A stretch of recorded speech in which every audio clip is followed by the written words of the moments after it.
diamonds on the shirt. Jewels remain still gleaming. 30 years, it must be 50 years, I've heard. 60 odd. And then it's still gleaming, and you haven't won a trophy in over how long now? Well, since 1966. So that would be almost 60 years. But it's coming home next summer, isn't it? Are England overrated? I'm joined here today by Reuben Pinder. That's your real name? That is my real name. Thanks for having me. We're going to talk about England. Very popular on YouTube these days. Hopefully.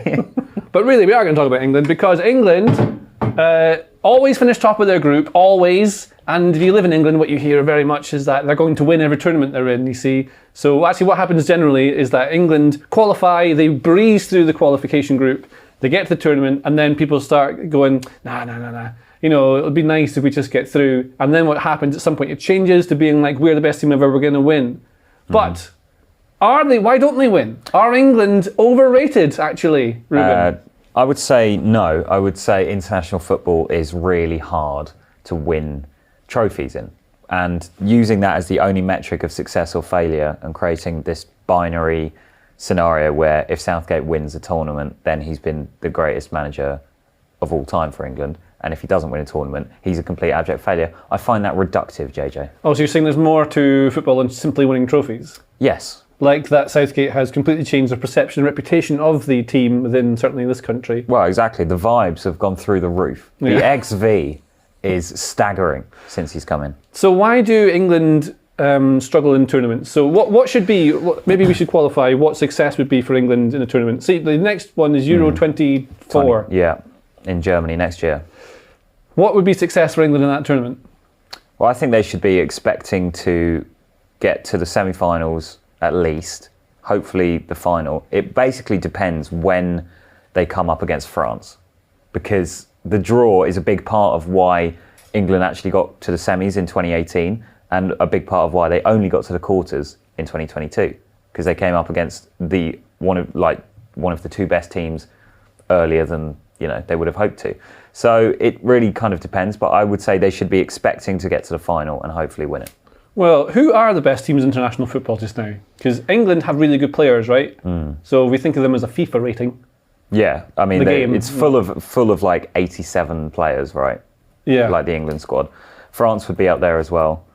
Argentina are still good, aren't they? Yeah, well, they're world champions. So look, the FIFA men's ranking has Argentina as the best, then France, then Brazil, then England. Sounds about right. Is that not a bit high? No. Well, look at this team, because this team here, dear Reuben Pinder, has many players I don't think are that great. They do have very good players, England, but the standout ones obviously is like Bellingham, right? So they've got superstars in Bellingham and Kane. Stones when he's fit. Stones, yeah, but is he a superstar? Well, John would say so. But John's not here. He's not here. But I do like John Stones. Right, so we're talking, this is the fourth best team in the world, apparently. Yeah, well, not this 11.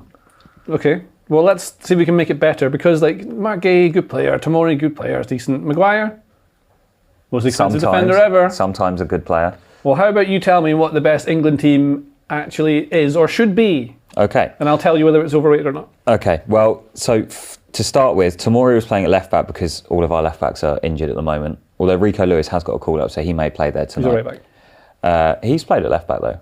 He's more of a midfield, doesn't matter. Yeah, it doesn't matter. Anyway, Shaw's going to play at left back. Pickford will play in goal. And it's interesting because England, in my head, we're still playing this 3-5-2 or like really defensive shape, but he's changed in the last tournament, even World Cup. He's playing more of a progressive back four system. Yes. Yeah, I mean, to be fair, Southgate has shown a lot more tactical flexibility than people give him credit for, I think, because during the Euros was when he switched between a back four system and the 3-4-3, especially when we played Germany to match up their shape. That works really well. Is that when he does it to match them up, so man-to-man marking? Yeah, pretty much, because Germany always played that shape, so it made his decision a little bit easier. Although he did say after that game that because he didn't start Grealish, he'd put Saka in the 11, which at the time felt controversial. And he admitted that if it had gone wrong, then he'd have been crucified. But it worked. 2018, they played. Seems a bit harsh. Yeah. 2018, they played 3-5-2 the whole still tournament. Do that? What? Doesn't matter. No, sorry. 2018, they played 3-5-2 the whole tournament. Yes. And that almost worked until it didn't. But now, with more quality in midfield, I would say, than we had back then, he is a lot more confident to play a back four system. So I'll come back to left centre-back. Stone's got to go in, that's easy. Stones plays at right centre-back. Maguire plays left centre-back, right? It's kind of easy. And Walker, well, I mean, a lot of people would disagree there. We'll put him in, he's going to be playing him. He will probably play. And I think the main reason that he'll start, I mean, he's been in much better form for United recently, but the main reason is that he's a big lad. And he heads away crosses and he's useful at set pieces. And that is a big part of how England defend and score There's lots goals. of big lads. You could play a boy from League Two there. Let's go through the rest of the team. Okay. Let's see what we've got. So he plays with a single pivot or maybe a double pivot, isn't it? Because we've got Bellingham must start at the 10. Yeah, Bellingham plays as a 10, so you've kind of got Rice always will play, and then, you know, Gallagher and Henderson can go. Personally, I'm going to keep Trent there, and kind of... You're in first name terms. He's just got a very long last name, hasn't he? Yeah. Trent Alexander-Arnold would be my preferred right-sided central midfielder. And obviously, it's not where he plays for Liverpool, but he kind of does anyway. Yes, we all know this. Yeah. Yes. You know, he operates in this space a lot, whips crosses in around there. Should have drawn a line there. But I'm going to keep him there, mainly because the other options there are simply nowhere near as good. You've got Henderson, Gallagher, Ward-Prowse, who's not even in the team, Calvin Phillips, who doesn't play, just play Trent. That's a big hole for a team who are fourth best in the world and would expect to finish top all the time. Yeah, well, I mean, look, Bellingham can play there, and then if he was fit, you could play Maddison as a number 10. We've got options. Okay, well, I like this. Foden's a good player, obviously. Rashford's a very good player, but not on form. If everyone's fit, I would go Foden left, Saka right, Bellingham 10. Kane Just get the players on the pitch. Well, I mean, they're in their strongest positions as well. Foden left wing? I prefer him on the left. Okay, well, that's good. So we have this as a great team. Now, what would happen is they'd get to probably the quarterfinal, semi-finals, and then lose on penalties or just lose. Yeah. Why do they struggle in tournaments? Do you think maybe it's because they're never tested outside of tournaments? Potentially, yeah. There is an element of the qualifying groups being quite straightforward and they don't get challenged enough.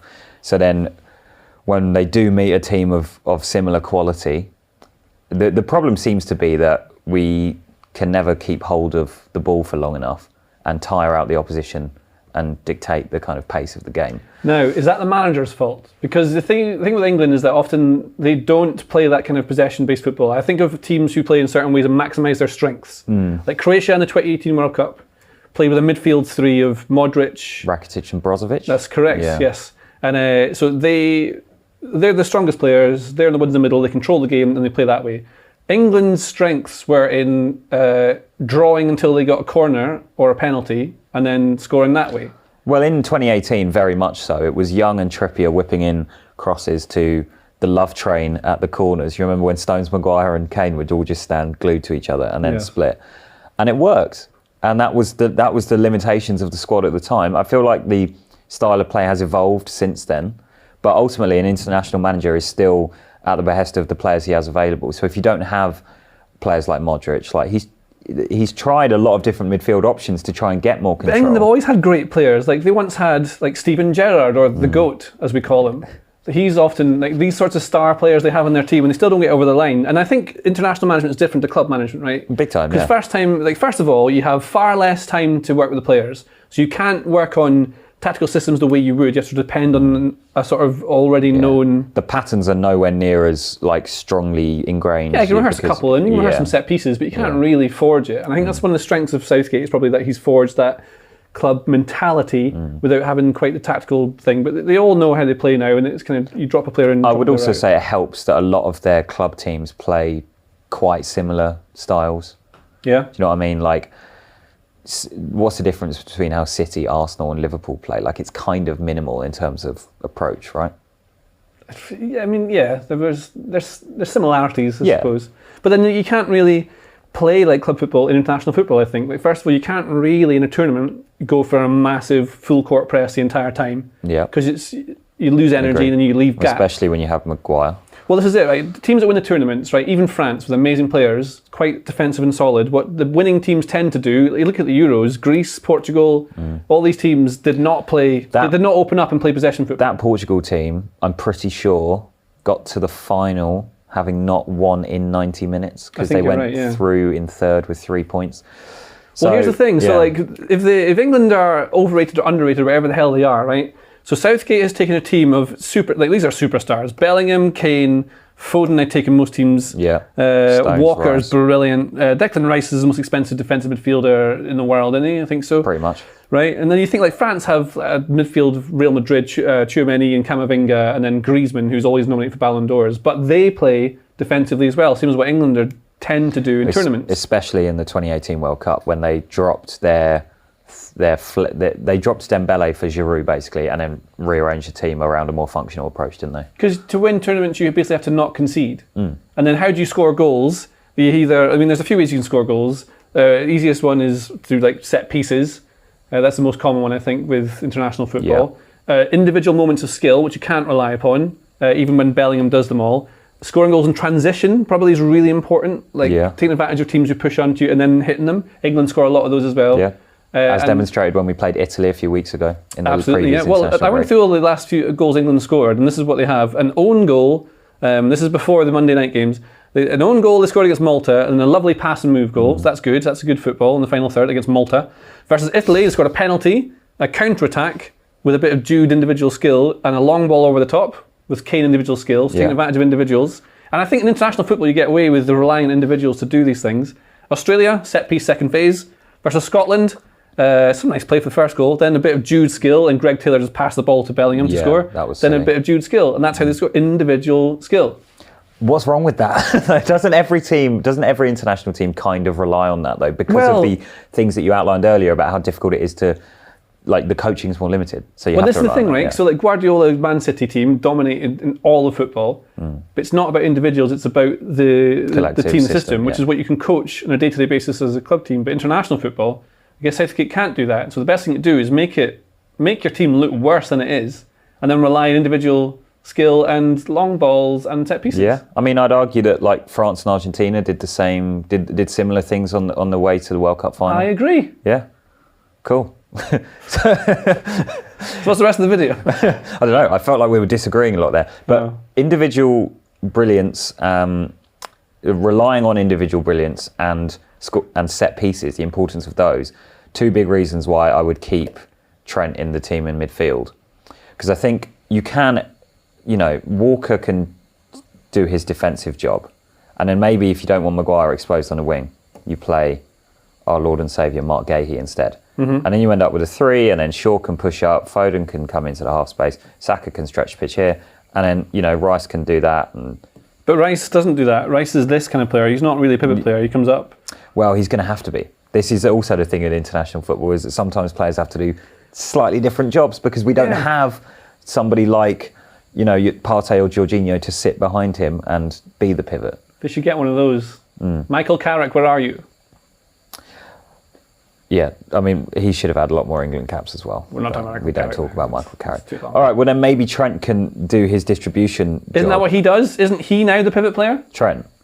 I guess Alexander Arnold. I guess so. He could be. He's probably better at receiving the ball on the turn and zipping it through the lines, and then that would allow Rice a bit more time to dribble, as he loves to, in the kind of left side of the pitch, as shown in his bizarrely disallowed goal against Malta.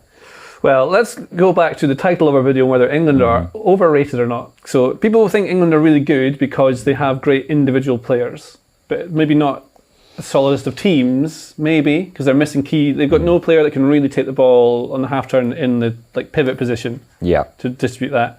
And then and what they try and do is make themselves worse. So they're stronger as a team to make up for the lack of that sort of player. When you say try and make themselves worse, worse to watch. Oh, okay.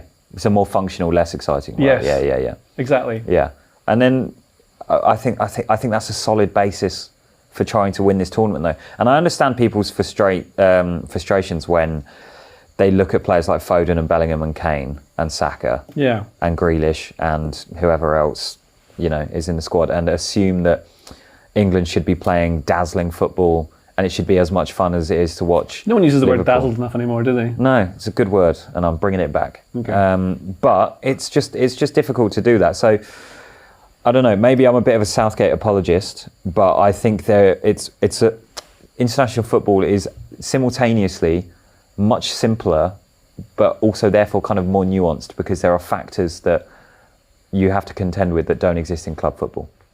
So it's mostly you make yourself hard to beat until you get some luck from individual skill, and then you win. I mean, not necessarily luck, but yeah. That's how you do it. Okay, so are England overrated, Reuben? No, it's coming home. Well, in a way, Southgate has already won the most important thing. Our hearts. Our hearts. Yeah. But in another far more brutal and realistic way, he's failed because he's not won anything. So if they don't win the tournament, will this be a waste of England's golden generation? My final question to you. Yeah, maybe. I look forward to all the... Yeah, maybe.